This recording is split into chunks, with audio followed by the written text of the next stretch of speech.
afternoon, everyone, and welcome to today's webinar, Customer Experience, Own the Experience, Own the Market, with our host, the Mosconi Group. We're thrilled that you're with us today. We've got a great group and a great hour ahead of us.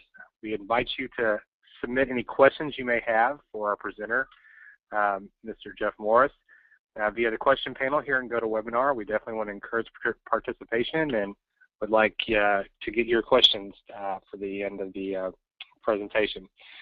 Our presenter today is Mr. Jeff Morris, who's the CEO of Mosconi Group, located in St. Louis, Missouri, which is a firm specializing in human capital improvement, leadership development, and consulting and coaching. So, Jeff, if you're ready to get started, I'll pass it off to you. Thanks, Doug. Thank you. Good afternoon, everyone. It's great to see you all online. I appreciate you joining us today. And like Doug said, feel free to use the messaging function to ask questions along the way. I've collected questions that were submitted when you registered, but I'll be answering those along the way. But if I do miss something, feel free to log a question. So, also, if you haven't already, take the time to download the worksheet that we're going to be reviewing here in a bit. I believe it was attached to the email, or you received it in some manner. So we'll get started here. Let's just talk a little bit about what we're going to be covering. So first thing we're going to talk about is how customer experience is different from customer service. So there is a difference between them.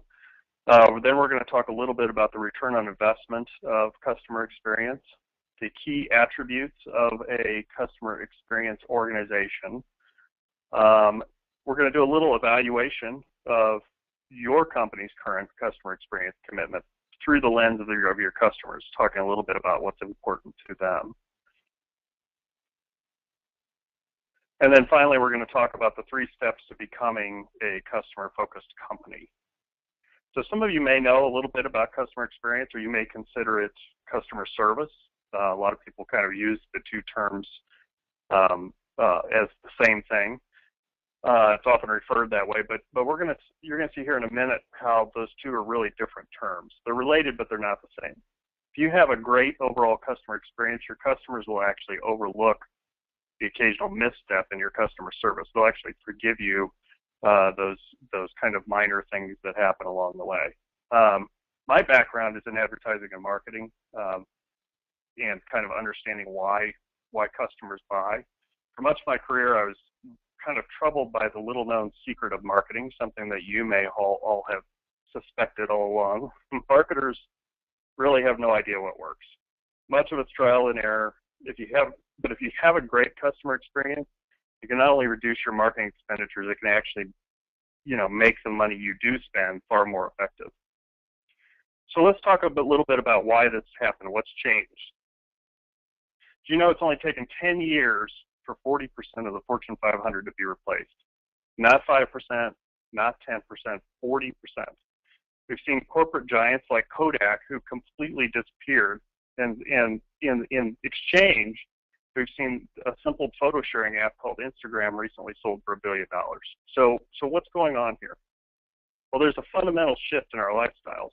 The balance of our life and work, where we work, how we learn, even in the way we buy products and services. We no longer learn about a product from a single source, like advertising, for example.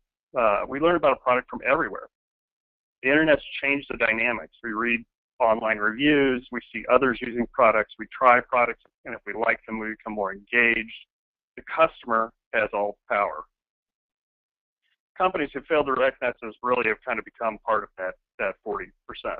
But because of this, that old marketing playbook is broken. In fact, 10 years from today, the new marketing playbook will probably be broken as well. But it's because the marketing playbook it's based on the medium, the individual medium. The tools, the tactics, those change. We're constantly looking backward at it, which is what's worked in the past, because that's all we have, our past experiences. No one can really see the future, right? What we're going to talk about today is building a company that's based on human nature. So eventually, even if the tactics and the tools change, you can be ahead of the game because you have a unique understanding of people. You'll know your customer, something most of your competitors will not have. And you'll know your employees, creating a culture that they'll never want to leave, giving you a competitive edge as well. So let's look backward just kind of at the timeline to explain how this came about. From about 1900 to 1960 or so, we were in the age of manufacturing. In that era, if you owned a factory, you owned the market. Factories were expensive to build, but once you created them, you generated lots of product at prices that others couldn't compete with. That's where models like Anheuser-Busch and the Ford Model T came along, which actually took 2 people to start. That's hardly a great experience, right? So it was a huge commercial success because it was affordable. From about 1960 to the 1990s, we're in the age of distribution. Business was globalized, deregulation, freer trade, that you could manufacture cheaply in Asia. So in this world, the key barrier to competition was the distribution network that brought goods from where they were cheapest to local stores. So companies like Toyota, and Procter & Gamble, and Walmart really took advantage of that change. Although their customer experiences weren't bad, customer experience wasn't really the key reason they won the marketplace. It was this mastery of distribution, if you will. What's more, that these companies actually controlled the flow of information about their products and services. Comparing products and prices took a lot of work. You had to drive around from store to store, or call around, or leaf through print ads. But that situation changed radically in around 1990, when we kind of entered the age of information. Companies with information-centric products and services thrived, like Amazon and Google, which initiated a power shift, really, from sellers to buyers. Now customers are informed. We've made it easy to shop and compare. Really, customers control commerce. It didn't used to be that way.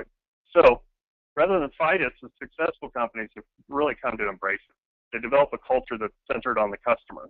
Look at some of the most successful brands today: Apple, Southwest Airlines, Amazon, Zappos, Starbucks.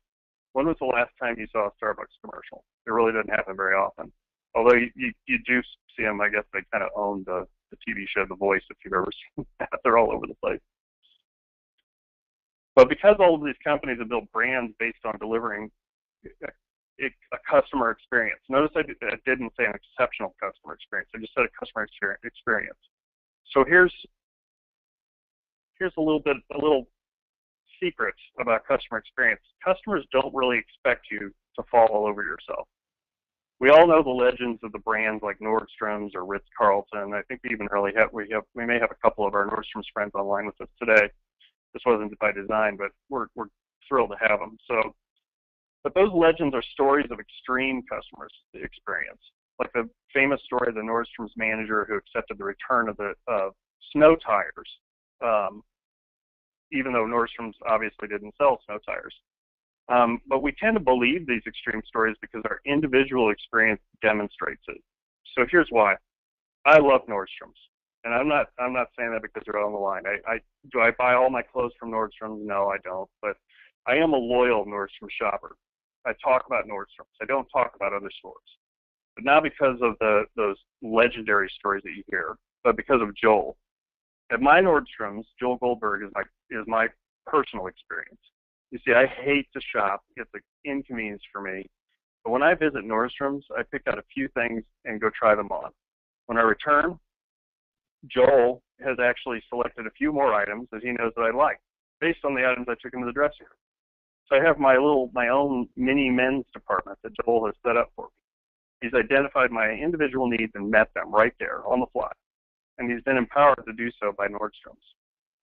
I don't get that experience anywhere else. You know, full disclosure, Joel is a friend of mine, but I'm not the only one who's experienced his level of service. I've even been at networking events, those type of things. Someone might comment on a jacket I'm wearing or a shirt. I'll mention Joel, and they'll actually say, I shop with Joel too. Isn't he great? And that's just the way Joel is. He's not just doing it for me. Now, I don't know if Joel's their top salesperson, but I know he must have probably one of their most loyal clientele. But most customers don't really expect this value-added extreme experience, if you will. They simply want to buy your product or service and have it delivered to their expectations. You don't have to jump through hoops. You just need to do what you say you're going to do. You need to make their experience as effortless as possible. So notice I haven't really talked about customer service, because customer service is only part of the customer experience. Customer service is expected. You know, you expect companies to have great customer service. It's just something that it's a cost of entry, if you will. But customer service can actually make an experience worse. For example, I recently had experience that you're all familiar with, I'm sure, where you go online, you get locked out, you call a customer service line, you navigate a voice system, it drives you crazy, you're screaming into the phone, those kinds of things. I had to do that. I had to navigate that system 3 times before I actually got someone who solved my problem. So at the end of the day, my problem was resolved. And you can guess what they asked me. They asked me the same question you've heard over and over again. Have we resolved your problem to your satisfaction?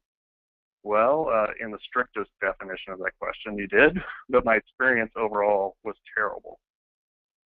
So customer service has the end result of solving a problem. Great customer service, though, results in fewer problems overall. It results in loyalty. It results in customers actually overlooking those small missteps, if you will, on occasion. For example, how many times does Apple, if you look at a big brand, how many times has Apple released products that were just so-so? I mean, they were, you know, mediocre at best, if anyone's familiar with the Apple TV, for example. But their loyal customers didn't care. It didn't sway them from loving Apple and using Apple products and being loyal to that brand. So why should customer experience matter to you? Somewhere along the line, someone asked a question about the return on investment on customer experience, and hopefully this answers the question, but if it doesn't, please feel free to log a question. So the market is huge. You know that only 1% of customers, 1% say that their expectations are always met by the actual experience. That's their expectation. Now, granted, not everyone, hardly anyone is expecting that extreme customer service, but only 1% has actually had that met. So that makes the potential market huge for someone to step into various industries and take those customers. Your competitors are always feeding you customers. After enduring a poor experience, 89% of customers say they'd immediately take their business to your competitor. 89%. And in fact, a lot of folks do this without even consciously thinking about it. I think Lisa's on the line. Lisa has one of St. Louis's best restaurants, Villa Ferrato, out in Chesterfield. Love the place. She understands the 3 moments of truth for a restaurant: good food, good service, and cleanliness. Can't tell you how many times I've been to a restaurant, great food, great service, but the bathroom, for example, was a disaster. Not at least the place, though, so don't be thinking that. At those type of restaurants, I don't actually consciously make the decision and never go back, but the restaurant never enters the decision set next time I'm thinking about dining out. You can charge higher prices. So in return for a great experience, 86% of customers say that they'll pay up to 25% more. By the way, all of these numbers I'm not making these up. These come from a Forrester research project. So 86% say they're willing to pay more. You can increase loyalty. In a recent survey through Forrester Research, when asked why customers remain loyal to a brand, the top factors were friendly employees and customer reps, easy access to information and support. Remember my story about logging in and the website went down, it was a disaster. Personal experiences, such as when companies know precisely what products or services I've purchased in the past and what issues that I've raised in the past. Revenues will grow. A recent analysis of customer experience leader companies by Watermark Consulting showed a cumulative total return of 22%. So 22% return on investment for these early customer experience adopters. So that's based against a S&P 500 benchmark that was essentially flat. And then during the same period, a portfolio of what they identified as customer experience laggards actually returned what I think is a pretty big number, a negative 46%. I mean, that's pretty amazing to me. So Forrester's research says that this approach, this customer experience research, customer experience approach has actually put an extra $900 million in the pockets of wireless service providers, $800 million for hotels, $400 million for airlines. So, but there's, here's some specific just within industry. It was more general numbers, but you can see fast food chains, retailers, banks, manufacturing, even business services. So here's the best part.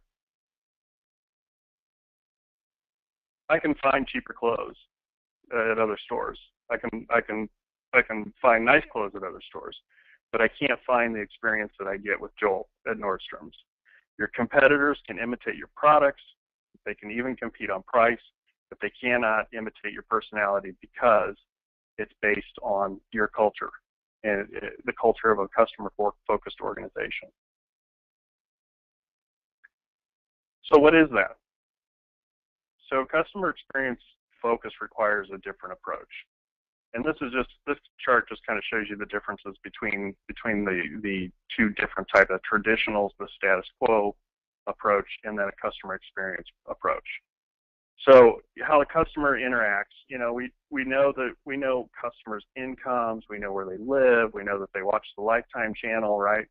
But we don't know what we need to make sure that we're finding solutions to their individual needs. A customer experience focused company does that. When we go to market, we talk about our product or our service, right? About how great it is, all the features, it catches fish and it fits in your pocket, right?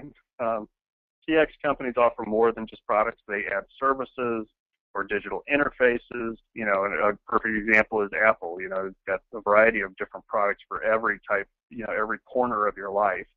They've got iTunes as a digital interface that helps you, although, sometimes that experience isn't so great. But they kind of look at it holistically. So the use of the brand attributes, this is your brand personality, the emotional factors that customers really can't articulate about how we meet their needs. We pick the one that they think means the most and we promote it, right? Sometimes companies still pick the top 10 and think that they think means the most and try to promote all of them, but experience-focused companies actually define the emotional need at every interaction. When I'm thinking about purchasing, my needs are different than when I'm standing in an aisle looking at the products. Employee involvement. This isn't a one-time, employee meeting. We can't just say, make our customers' lives easier and they'll do it. We have to actually show them why it's important and what it means to them personally, which is what a customer experience-driven company does. In addition, it's not changing one or two policies or these organizational structural changes. It involves really a cultural change that starts with leadership. It starts at the top, which is also why leadership really can't phone it in. It's tempting with busy schedules to hire a team, have them design processes and support their efforts, but really an initiative that's important it requires leadership by example overall. So are you a customer-focused organization? So there are 5 levels of customer focus. Bruce Temkin refers to these as the 5 stages of organizational maturity that a company progresses through as they move toward a customer experience-based company. So kind of the bottom of the foundation is you're interested. Everyone who's on this webinar today, they're interested. You think it's important, but you're really not sure, where to go from here, basically. The second step is that you're invested. So, customer experience is important. Formalized procedures will start to emerge within your organization. The third step is committed. Customer experience is critical. Executives are actively involved. Okay, so they're actually executives and whether that leadership or managers. Engage. Customer experience really at this point becomes a core piece of your company strategy overall. So a lot of companies will have a customer experience a manager or an executive at the planning level for the organization. And then finally, embedded. Customer experience really is ingrained into the fabric of the company and the culture of the company. So if you haven't already filled in the download that we sent to you, this is basically a little quiz. It's got 20 questions. What I'd like you to do is take a look at the questions and just fill in a number for how this works for your organization. So if you strongly agree that that your organization is defined by this statement, then give it a 10. If you strongly disagree, give it a 1. And then everything in between. The middle would be, I'm not really sure. So I'll maybe just give you a few minutes to and if you don't finish it, that's fine. That's, you can kind of do it afterwards and really kind of take a look at your organization overall. So I'm not going to read the questions to you if you just want to kind of thumb through them.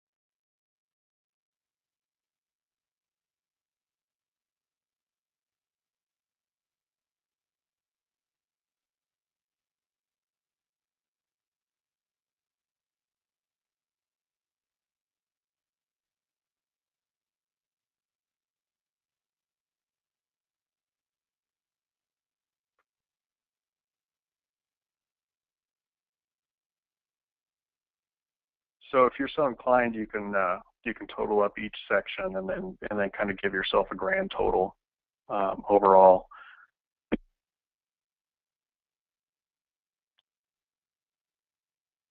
You can see on the screen here I've put up the kind of where these fall in this spectrum. So if you gave that thing all 8s and 9s and 10s, you probably don't need this webinar. You don't need to even be on here. Engaged, if you're 155 to 179, 130 to 154, you're committed. 110 to 129, you're invested. 75 to 109, you're interested. And then anything under that is you're probably not on the customer experience track at this point. But what this does is it gives you a tool. You can take it to your next planning meeting. You can take it to your next manager's meeting and kind of go through the various pieces of this to help you identify maybe areas that you could change or look at in adapting to this kind of organization. And then, if you decide that it's something that your organization does want to do, let's talk a little bit about how to build a customer-focused organization. It really boils down to the secret sauce. Anyone who's married or has been in a relationship or has ever been in a relationship knows what this is. Even if we aren't great at executing it, right? It's communication. It's not just talking, but also listening. Two-way communication with our customers and with our employees. So customer experience is all about expectations. Without communication, you really have no idea what those expectations are. When we take a look at a business for our clients, we actually look at it very simplistically. There are a lot of things that go into a business, a lot of financial and all those, finance, marketing, sales, operations, all those kinds of things. But we really break it down into two basic functions. There's customer acquisition and there's customer fulfillment, right? You go out, you get customers, and then you do what you said you're going to do. So through the lens of customer experience, these are really defined as setting expectations and meeting expectations or delivering on those expectations. So anything that you've done with your marketing or your sales, it actually sets those expectations, and then once they become a client and you're doing work for them and your employees are working with them day to day, this is how we work with these customers, how we make their experience effortless. If you remember, we were talking about that. Drives the fulfillment side. And really, within these two areas, there are three pieces to this. There's that conversation that we talked about. There's buy-in. So buy-in on the acquisition side means, is this what your customer journey looks like? Are these the obstacles that customers face? Are these the kinds of things that we need to overcome? And then, of course, execution. How do we fix those issues? On the fulfillment side, there's conversation with your team, your employees. There's their buy-in, understanding what their needs are, so that they and helping connect that to the customer experience, and then the execution on that side of the business as well.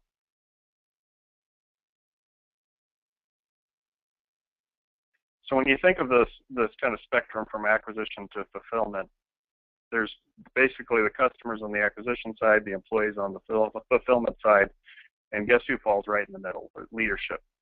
So the managers or the owners or the CFO, CEO, C-level executives, these folks are the folks that balance both sides of this equation, this acquisition and fulfillment.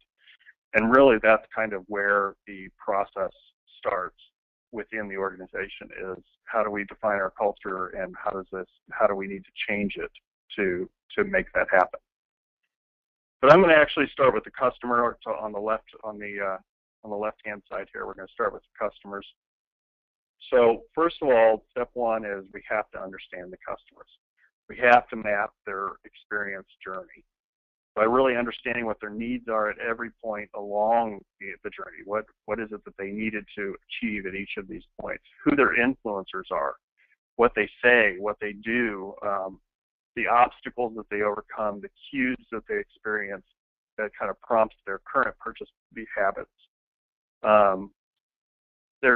We talked about those moments of truth for a restaurant, the great food, great service, cleanliness. Those are identifying those as kind of when I call them moments of truth, they're actually make or break moments.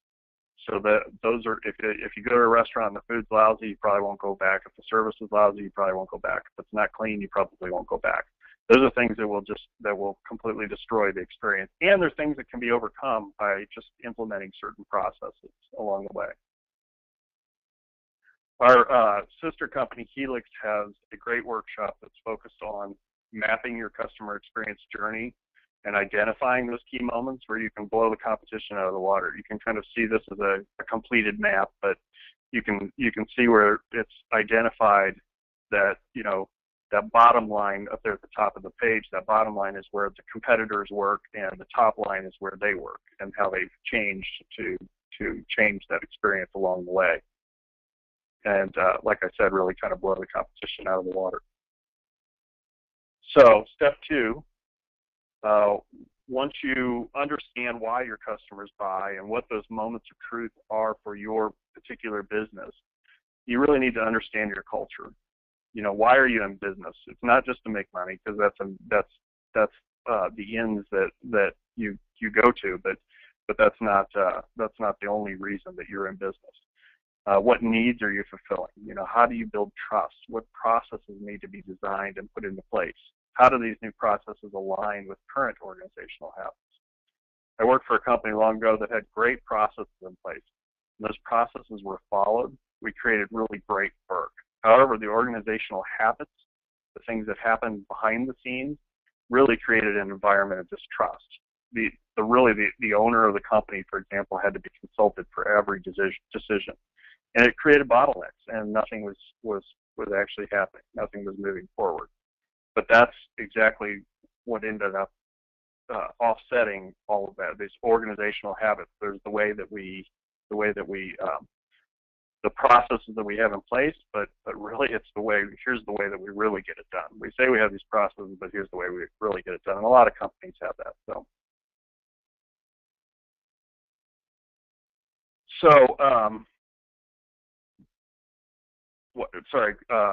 To talk a little bit about the cultural change, and then we talk about employees. We actually call them entrepreneurial employees. So these are the folks how they work within your organization is their actions are very entrepreneurial, if you will. So once leadership has developed an accurate profile of customers, that we've designed these customer-focused processes, finally you have to gain employee buy-in. They can't be coerced into your culture. They really have to believe in it. And this comes from gaining an understanding with your employees, how to challenge them, how to empower them to make decisions without management, how to engage them in accountability by teaching them that the value of entrepreneurial engagement. So I have these, labeled as step 1, 2, and 3, but really these things are kind of all happening at the same time, because it's important for buy-in, for example, to really get information from these frontline employees to understand how the customer's journey is occurring, for example. So really, these are the 3 stages of creating a customer-focused organization. It can't be a few processes thrown out there and given a try. It really takes commitment. Without a commitment, the employees don't have solid direction. They don't believe enough to change those long ingrained organizational habits that they've developed over the years. And then, truly, sometimes it may become necessary to replace employees. However, with a clear understanding of your customer, your culture, the type of employee it takes to succeed, really all of this puts you on that road toward that customer experience, if you will. So thank you for joining us. I actually have, if you have any questions, please post them. I'm going to answer a couple of questions here in just a moment. We have the 2 sides of the business we talked about. We have the 2 companies that deal with that. The first one is Helix, that talks to the acquisition side of your business and understanding why your customers buy. And we have the Mosconi Group, which is the fulfillment side, which does the training and the cultural change, the organizational transformation that occurs. If you have any questions, my email is jeff@mosconigroup.com. Don't hesitate to email me if you want a copy of this. It will actually be posted on our website, but I can also send you a copy as well. And please feel free to follow us on Twitter, LinkedIn, Facebook, Google+, and we have some testimonials from some folks on YouTube as well. So let me toss out a few of these questions. Hillary asked, what have the results been for companies' bottom line by changing this focus? So I talked about the statistics and the studies, the Forrester research, but the true measure to the bottom line is what we've experienced with our clients. And here they are, basically. People don't shop price. So if you're a customer experience focused organization, people don't shop price. They can't get that experience anywhere else. There will be price shoppers out there who may never buy in, but then again, those are the customers who tend to make the most difficult customers, right? I mean, they're the ones that drive us crazy. They drain employee morale. They always want more for less. All of these things really go straight to your productivity and thus your bottom line. You could potentially save on marketing dollars, not immediately, but eventually, based on developing a great customer experience. Some of those companies that I mentioned, you just don't see them advertised that much. Starbucks and Amazon, you see it more and more lately, but the brands weren't built on advertising. They were built on the experience. You actually retain and attract the best employees because internally the culture becomes people-centric. And with customers, when they look externally at the customers, employees love the feeling of making a difference, of doing something that's actually making an impact. You experience more repeat purchases. Customers like doing business with you. For B2B customers or consumer both, they trust you. Your advice is valuable. You're contacted earlier in a purchase cycle. There's fewer RFPs that you have to answer. And then, of course, finally, you can't be imitated. Your competitors can imitate your products or your services. They can imitate your pricing. They can even imitate your customer service, but they can't imitate the overall experience because it's ingrained in your culture and the people that you have on your team. So Sally asked, does this apply to the employee experience? Absolutely, in both directions. Internally, leadership establishes that people-centric value system company-wide that we talked about, and those people-centric processes for consistency. And then, but to do this, they have to understand the people, right? The employees, their motivations, their frustrations, the obstacles, the day-to-day functions of their jobs, their internal influences, internal within the organization, the people that influence or those organizational habits that I talked about. For most organizations, there are processes in place, and then there's the way that we really get it done. And a lot of times they don't match. We see it all the time. that's why we've actually designed our employee engagement process to specifically uncover those kind of hidden organizational obstacles to great customer experience by tapping that frontline knowledge of employees. Externally, your employees are people too, right? They like to feel needed and to help others. Customer experience environment creates a culture where they get to flex that muscle creatively every day. They feel challenged. Their mission is bigger, and more motivating to them. They feel like they're making a difference. Their personal goals are easy to understand and involve helping others, so they work hard toward them. They feel like they're part of the solution. Their feedback is critical to the overall success of this initiative and the overall success of the company. We actually have an upcoming webinar that talks about how customer experience actually changes an organization's ability to attract and retain the best employees overall. Let's see, Michelle asks, does this translate to business, and what is the relevance of content marketing? So this absolutely translates to business. So a couple of key differences. First of all, you don't have a retail experience with B2B, right? You have a sales experience. And the second thing is the purchase process is usually far more complex. In fact, today with everyone trying to add more value, bundling their products and those kinds of things, the bullet points have become long and complex of why companies should work with you. So when decision makers are faced with a complex decision, even these seasoned guys will falter and seek the advice of a team. They'll want to hear a lot of others' input before they'll make those decisions. So traditional sales efforts fall flat because a lot of times part of the decision process is happening when you're not even there.